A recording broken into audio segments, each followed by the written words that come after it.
मारेला चोट तो हिला देला धरती हो जानी हम हॉस्पिटल में भर्ती। मारेला चोट तो हिला देला धरती हो जानी हम हॉस्पिटल में भर्ती। एक दिन सुतेला ना पासीनु रे धराई देला पियावा मोर खलासी हसरदी खसीनु रे धराई देला भतरा मोर खलासी हसरदी खसीनु रे।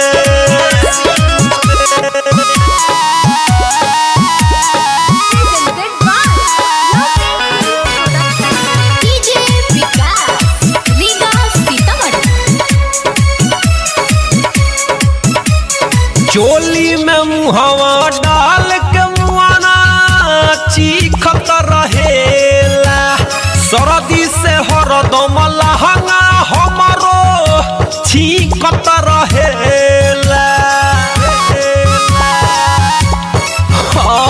चोली में मुहवा डाल के मुआना चीखत रहेला सरदी से हरदम लहंगा हमारो चीखत रहेला।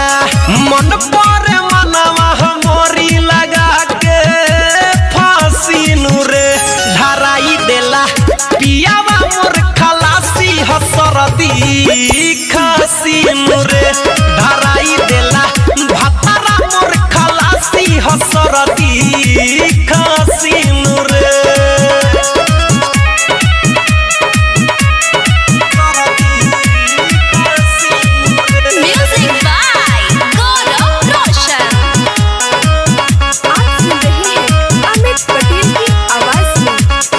परी बीमार वकीले के खियावे मुँह में दवाई रे अमित दिवाकर मुकेश के हिता कोइले बहाई रे।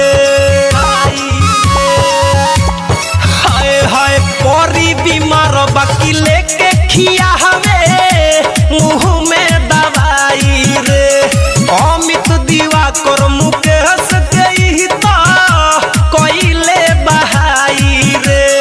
देवेला हरदम बोली तो हमके झांसीनु रे धराई देला पियावा मोर खलासी हसरदी खसीनु रे।